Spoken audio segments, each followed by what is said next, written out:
And what he said is, you are a celebrity. There's product here. Right here.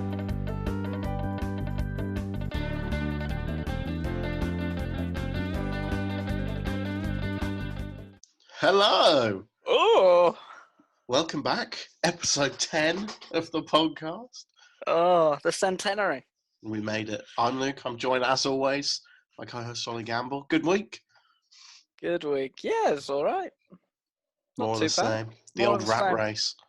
The old, crazy lockdown antics that I've been getting up to. More All of that. wildness.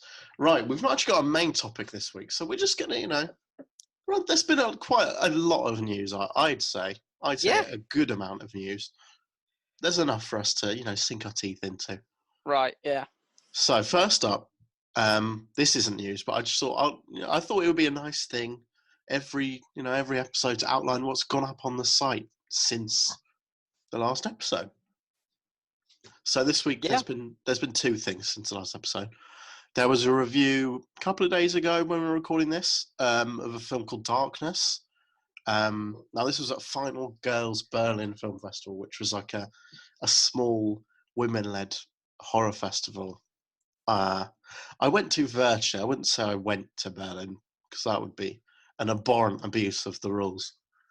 But it was quite an interesting film. Basically, it's about three girls whose dad keeps them.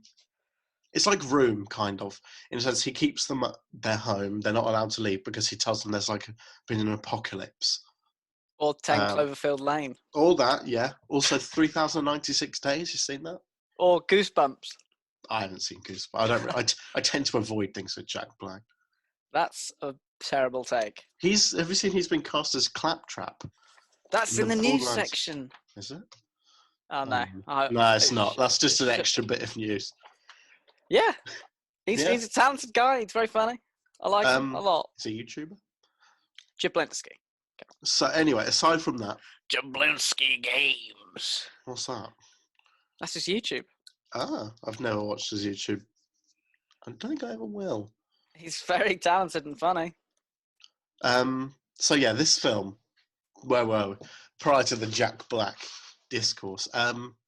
So the dad tells them, basically there's an apocalypse. He's the only one that's allowed out the house to go and get food. He has to kill people when he goes out to get food. People are out there, limbs missing, their faces melted off. And I won't give away what happens, but maybe not all is as it seems. Oh. Yeah. And then the other film I saw this week is Willy's Wonderland. Have you heard of this? Willy Sagnol? No, I don't know who that is. It's Nicolas Cage. His new film came out literally as we were recording. Came out today. A new Cage film. It's Five Nights at Freddy's. I do. It's basically that, the movie. He has to spend a night in this old kids restaurant, and the animatronics come to life, and he has to kill them. That sounds fun. Is it good? It is actually I really enjoyed it. It's really fun. He doesn't say a single word in the whole film. His character is this silent, gruff passerby. He's clearly having a lot of fun with it.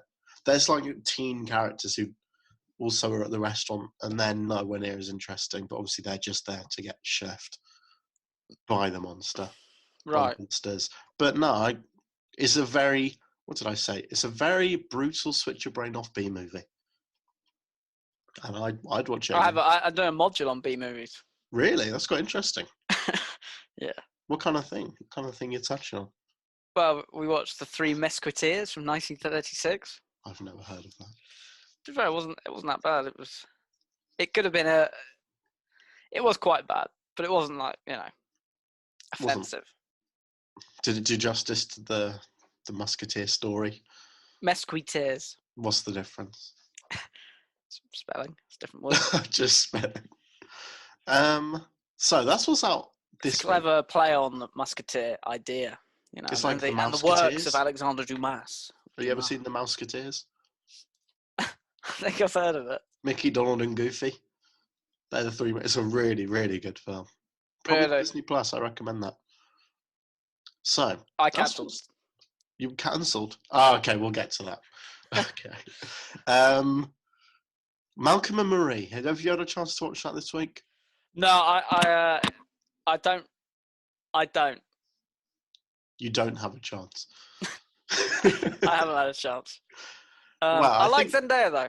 Yeah, Zendaya's really good. They're both really good in it, to be fair. Zendaya is Michi. What's LeBron James is Gwangi. Oh no, I have seen that. I've heard that somewhere. Danny DeVito is Dorgo. Harmony Stonekeeper. I think the Zendaya discourse. is Michi. Where is this from? It's just an internet sensation. Just a cool meme. Yeah. Yeah, I think the discourse around this film is more interesting than the film. Right, and why is that? Well, I read a really good article. I've seen it, and it was all right. I quite like it, but director Sam Levinson's clearly like anti-critic, which is fair enough, I guess, because he's saying, critics are like elitist and stuff, which isn't wrong. But there was an article. Do you consider yourself elitist? No, I don't really consider myself a critic, to be honest. I consider myself elitist in my taste.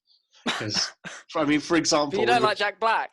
No, I don't like Jack Black. We were going to talk about Fast and Furious today, but we both didn't watch the trailer, so we got rid of it. Yeah, there was an article in The Guardian by Robert Daniels, and his point basically was, and it's a very interesting point. So John David Washington's character, Malcolm, obviously, one of his son of Denzel, star of Tenet, one of his Black arguments... Klansman. Yeah, great film. Good film. He basically says black filmmakers can't make a film without critics talking about how it's timely, important. They can't just make a film just for wanting to make a film, which is an interesting, if true, point. But the problem I have with it, and Robert Daniels has with it, is it's kind of like a white director using a black directing character to kind of take out his grievances, when in reality the criticisms and critiques a white director would get are incredibly different to what a black director would get. And the whole point this article kind of made was that Levinson is trying to argue how critics, oppress people like him and are elitist, but then he's doing it through the lens of someone who faces a very different type of oppression than just critics not liking your film. And there's an interesting quote here. Read it to me. So I'll just read the last paragraph because it's quite interesting. There are too many instances of Levinson speaking through Malcolm to name, which speaks to the repetitiveness of Malcolm and Marie. Well, I don't know about that, but okay. But in every disingenuous instance of Levinson airing his laundry through the black man is the hope that white critics will see enough of themselves in the LA Times journalist, who Malcolm has a go at in the film, to therefore go easy on Levinson's present film. That undercurrent detracts from many of the saleable points he brings up, white critics approaching black art through the lens of importance rather than black art being important in itself. However, Levinson makes Malcolm and Marie, in its self-victimizing, the cinematic equivalent of having a chocolate cake and eating it too. And I think the quote, the bit there, every disingenuous instance of Levinson airing his laundry through this black man, is quite resonant. Right. But yeah, it probably means more if you've seen it. Yeah, sorry, I can't really add to that conversation. It's a good film. I think both of those leads have a... Well, I don't think they'll get any awards hype now, but they could have been in for a shot. There's two good performances. I like how it was made during the pandemic, so it's all filmed in Zendaya's house. Zendaya's actual house? Yeah. And it's really clever how it opens up. Like, for half an hour, you'll see one room, and then they'll go to a different room, they'll go to a different... It never gets boring, the way they frame the setting. But that was just an interesting article. I thought it made a good point. Because the film has had its fair share of stick. I think some people are criticising it just because they don't like the fact that it's calling out critics.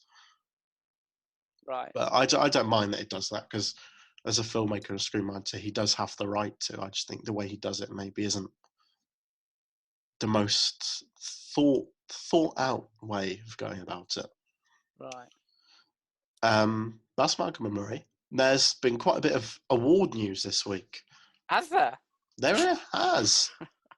We'll start off. Talk to me. So the London Critics Circle Awards happened this week. Oh yes. And how did people get on there? I think it could be indicative of the way this year's Academy Awards might go. Well, I'm looking at the list of winners, and I hope so. I think mainly about Maria Bakalova. Supporting actor of the year. Would you agree? I agree. She's great in the movie film. The subsequent movie film. She is very, very good at that. She steals the show. That's her first role. I also think Chadwick is going to win Best Actor for Ma Rainey. Is he? Yeah. He's really good. He won it here. Yeah, and Frances McDormand. I'd love to see her get a third Oscar. She's a talent to behold. Nomadland sweeps this. Film of the year, Screenwriter of the year, Actress of the year. Good friend Riz Ahmed. He got, what did he get? Your friend? Yeah, I'd call him a mate. He got actor, British/Irish Actor of the Year for Mogul Mowgli and Sound of Metal. Right. Mogul Mowgli's actually on a BFI player now. For free. It? Yeah. I might have to give that a watch. It's really good. I don't have BFI player. I don't know why I said that. I don't have BFI player. I had it, but then it ran out. Oh. What else has won here? St. Maud won British/Irish Film of the Year. Really That's want good. to see that. Mangrove picked up, Small Axe picked up Director of the Year. Yeah. And Mangrove won Supporting Actor of the Year for Sean Parks. I can't remember who Sean Parks is in Mangrove. Let's have a look.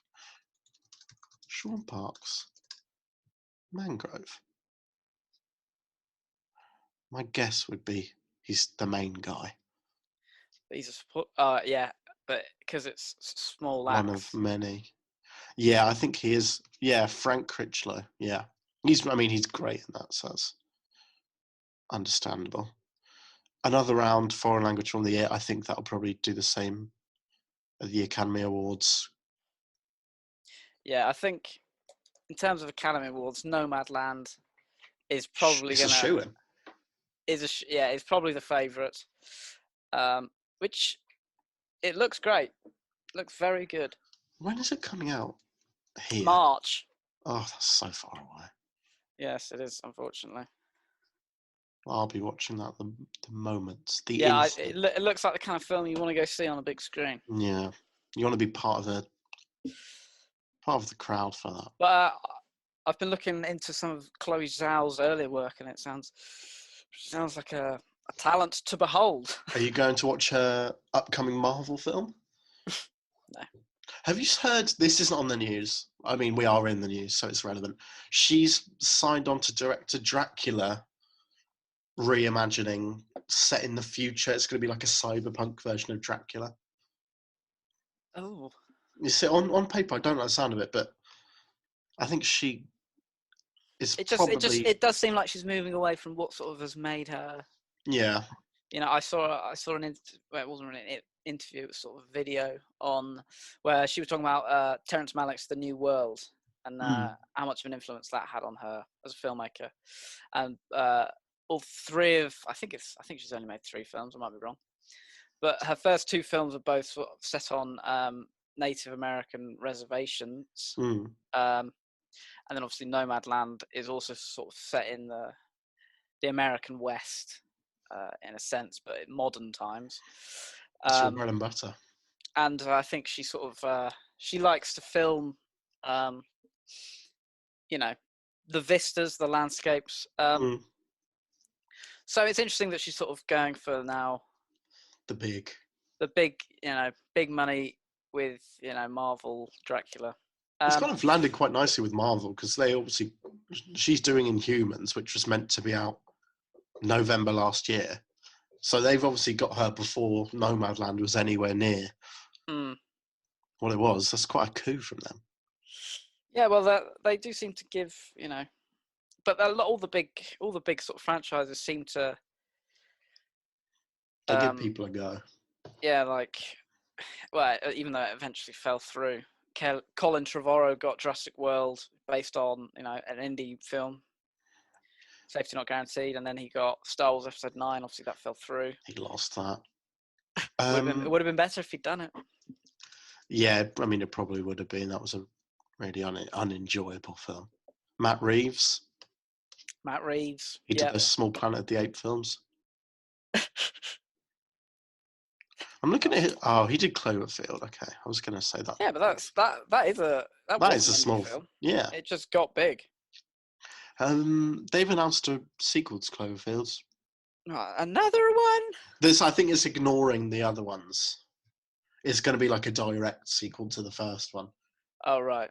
To be fair, 10 Cloverfield Lane I've seen. I haven't seen the Cloverfield Paradox. No. 10 Cloverfield Lane is a brilliant film. I do really want to watch that. John Goodman looks like he's killing the game in that. John Goodman's fantastic in it. Yeah, he's really, really good. Very good film. I think it's on Netflix actually. I might get around to that. Yeah, give it a watch. It's a brilliant film. Very intelligent filmmaking. That's directed by Dan Trachtenberg, who's now doing a Predator film. Oh, another one? We don't need more of them. Oh, they just, I talk about it every podcast, it seems like. They crank them out. The originality. It's a thing of the past, it seems. Especially though something like The Predator, that I don't think there's enough interesting backstory behind it. Have you seen the most recent one, the Shane Black one? No. It's abhorrent. I really don't like it. Yeah.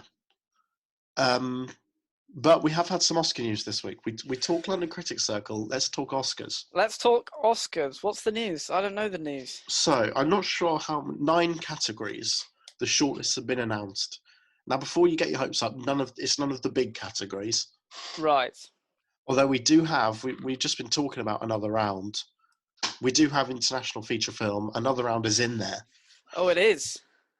I think that's got to win it, to be honest. I mean, I haven't seen or heard of the other ones, but I've heard of La Llorona, actually, from Guatemala. But yeah, I haven't heard of any of them apart from Another Round. So Another Round was probably the favourite. That's our vote. Other than that, we've got the documentary. Original score is up. Original score? Oh, yeah.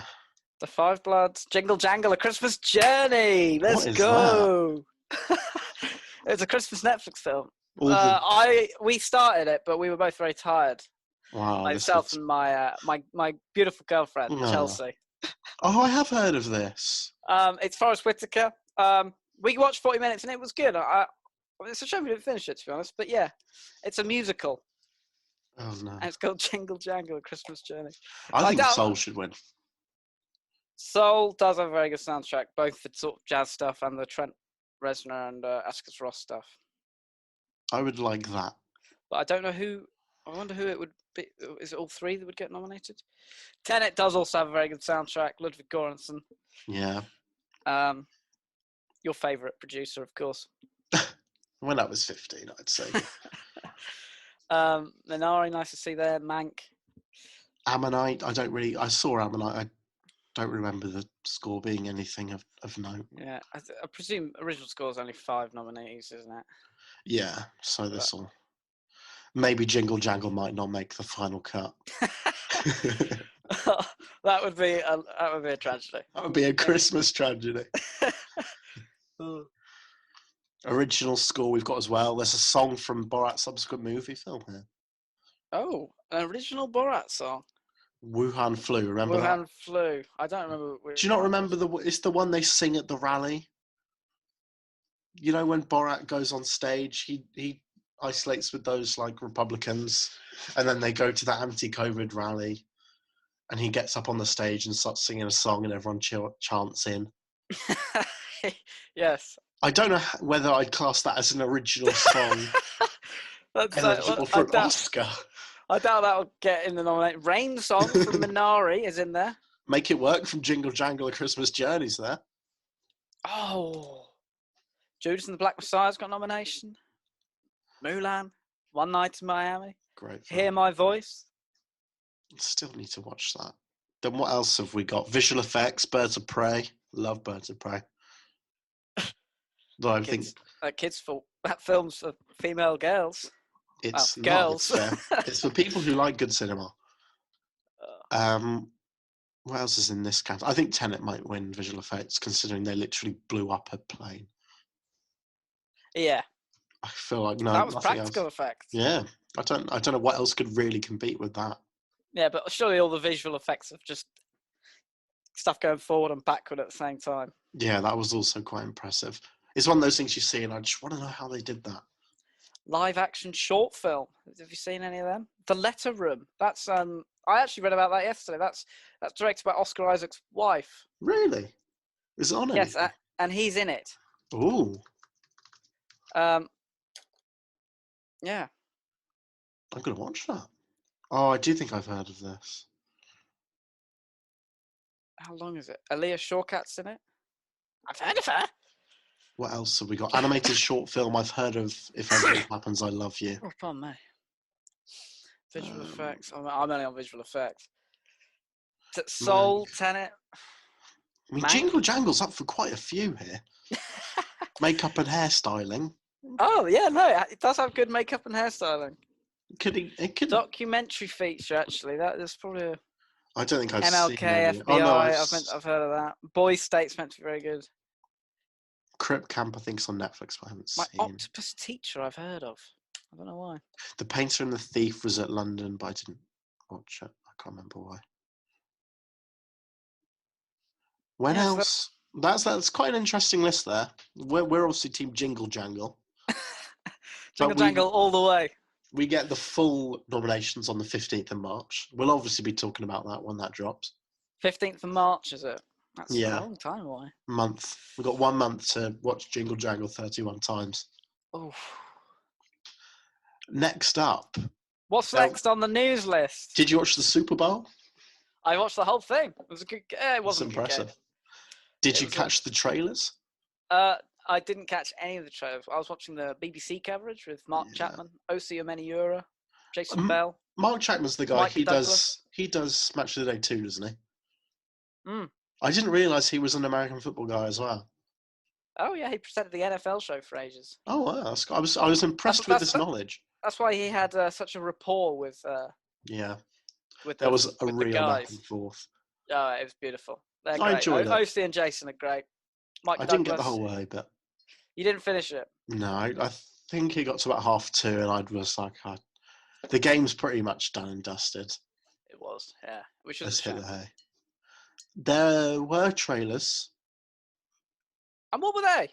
Well, I only watched one of these trailers. It was The Falcon and the Winter Soldier, the upcoming Marvel show. Oh. Now, another one. The second of 3 or 4 this year. Now, the thing that stood out to me most about this trailer is the music in the background is Amigo's song. Right. So you're kind of watching this like superhero thing, and then Takeoff and Quavo will like chime in with an ad-lib, and it's really distracting. Look, it sounds like you have a problem with the Three Migos. I love the Migos. I've seen them live. Well, I've seen 2 of them live. I can't remember which one didn't show up. I think Quavo didn't show up. Oh, he's the main one. Yeah, it was like seeing his backup dancers for an hour. It was enjoyable. Anyway, yeah, the Falcon and I don't. There's not a lot to say really. It's kind of just more of the Marvel shtick. Oh, that's what is tiring me out. Though Daniel Bruhl is back after his appearance in Captain America: Civil War. Oh, he's good. I'm quite excited to see him.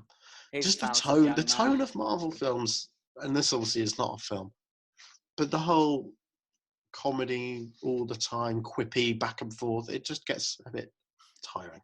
Yeah, it's a shtick. There's a shtick. It is. I think that was a Fast and Furious trailer. I didn't watch it. There is a new Justice League trailer coming out, but that's not out yet, so we're not going to talk about that. Have you seen the pictures of Jared Leto's Joker? I have. What do you think? Well, he looks less sort of annoying. Less tattooed. It's More Joaquin. Is it what, sorry? Set after. Yeah, this is after Suicide Squad. He's probably just got them all lasered off. There's the new Suicide Squad, a completely different. It's just it's tiresome. I think it's different, but it's But got Margot a lot of the Robbie same. back. Yeah, Jai. but James Gunn doesn't seem like the kind of guy who comes in and cares loads about fitting stringently into a pre-existing. Because also, I think this new Justice League Snyder isn't his. He said it's like his last Marvel thing now. So I reckon he's not really going to care about following the continuity too much. Hence why the Joker looks completely different. It just looks like he's a guy who's seen Joker, the Todd Phillips film, and thought, wow, that's really speaks to me. And here he is. I want to emulate Joaquin Phoenix. Do you reckon Jared Leto will get an Oscar nom for this? 4 hours of superhero action from Zack Snyder? I'm not excited. I'll watch it. How could you watch that? Why do you care? I'm morbidly Who cares? curious. I used to love that sort of thing when I was younger. I'm now just morbidly curious. It's depressing. Do you know what isn't depressing? It's all black and white. And the actual film isn't going to be black and white. Is it not? No. It's just a moody promo shot. No, but I've seen. I swear the trailer was black and white. Yeah, I think that's just Zack Snyder trying to be edgy, though. You sure it's not all in black and white? Yeah. If it is, I'm not watching it.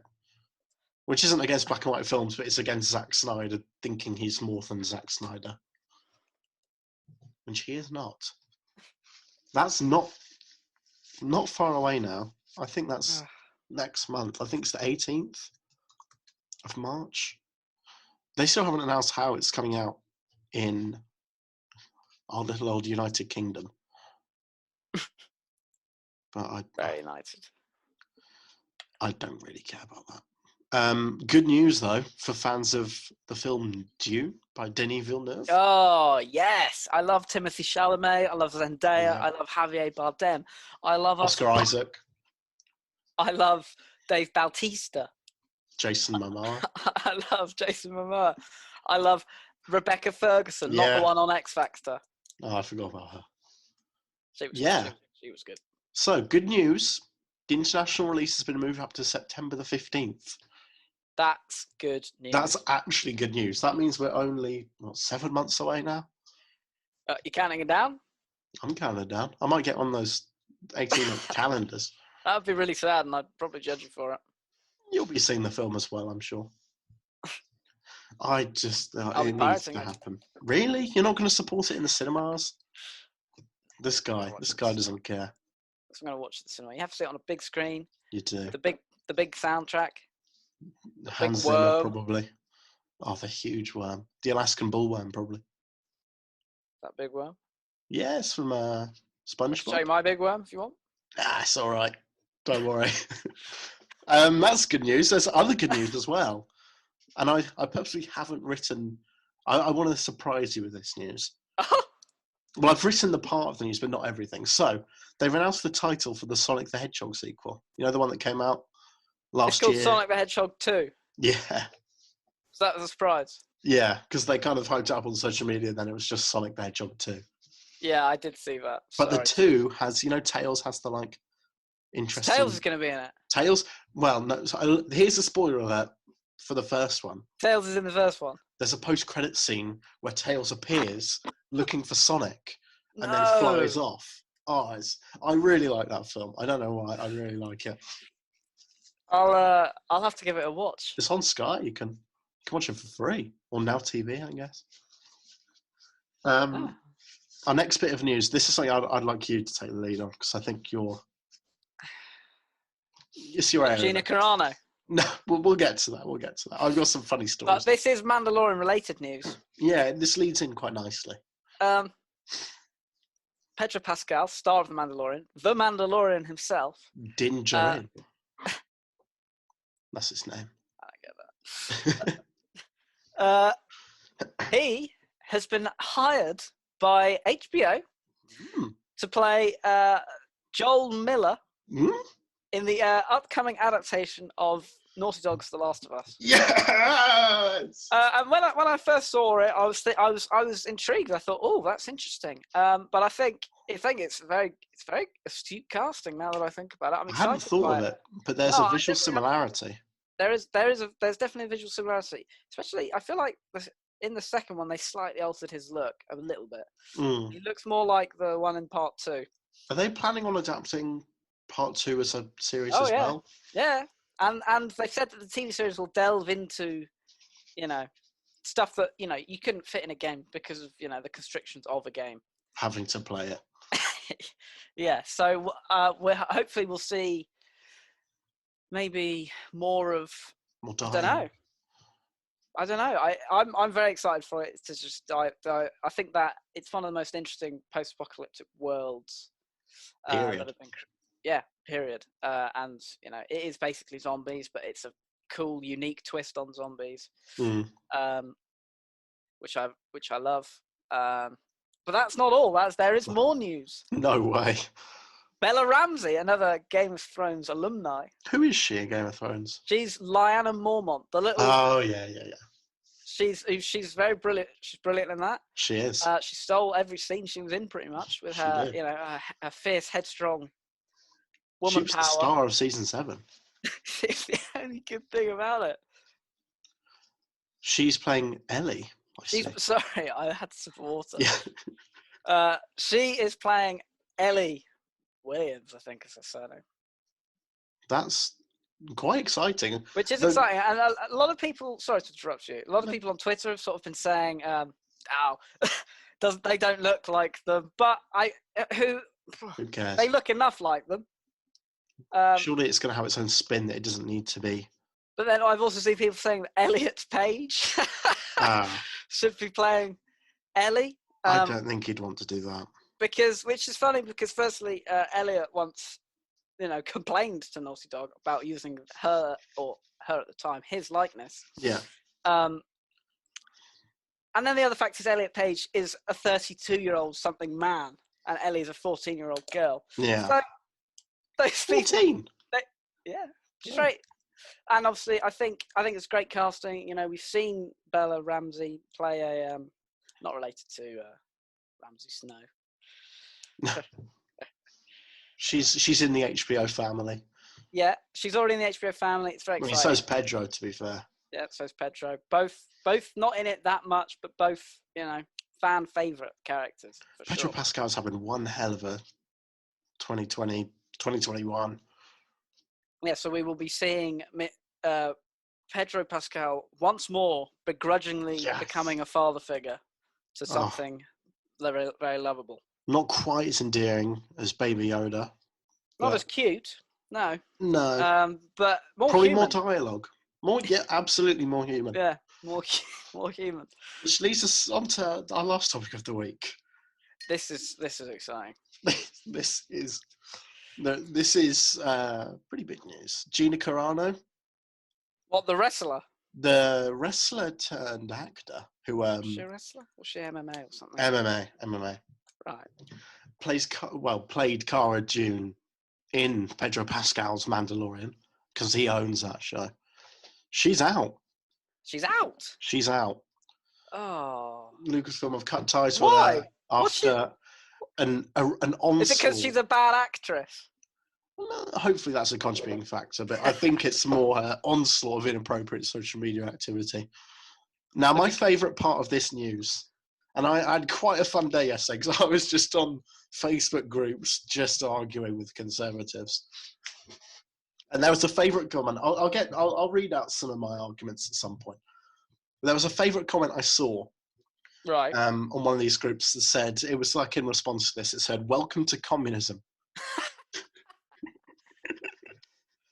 I didn't reply because I just thought, that's gold. This is motivated purely by capitalistic reasoning. Yeah. Really funny. Yeah, I had an argument. I won't mention any names of these people because Please do. I don't want to get in trouble. But there Just was their some. Reddit names. This is on Facebook, man. It's on Facebook. Yeah, I spent a Oh, good so you couple have of their hours names. arguing. Can I find these posts if I go on your Facebook? They've been deleted. The post got deleted, sadly. And then basically, I was arguing with a few people who were saying, "Oh, she's entitled to say that," and I was saying, first of all, she discounts victims of one of the worst genocides in human history. And second of all, she's not really. It's coming from such like she's so privileged. She's victimizing herself so much. She's comparing having a bad opinion to being persecuted. So that happened, and I was arguing for a few hours with some people, and this is my favourite part. So then that post got taken down, and I wasn't done then, so I wanted more. So I made a post in this group saying, glad to see the mods clamping down on people spreading some unkind stuff after the Gina Carano news. Really hoping for a bite. And it took about 10 hours, but someone replied saying, yeah, you were stirring the pot by posting this. Oh, you were? I was. I gave that a laugh react. He didn't bite any further than that. That's kind of disappointing. Yeah, I wanted a bit more, but that was my bit to argue against all the bloody Trumpists. Well, I cancelled this class. Oh, really? Yeah, they're clamping down on free speech. Oh, yes. This is Orwellian. I like it when they say that. I like when really Josh Hawley said that when he was dropped by his publishers. There's something really funny about conservatives spewing out hate speech and then thinking the moment they get dropped it is some conspiracy. It's communism. So Gina, goodbye. Not really bothered what you do now. You'll never be mentioned on this podcast again unless we're making fun of you. You're not welcome on as a guest. You're welcome on. You're welcome on. To defend yourself. You will be grilled. We will put scorn on you and your opinions. But if you think you can take us on in an intellectual debate, try it. You are welcome to come on. You're not welcome to spew hate.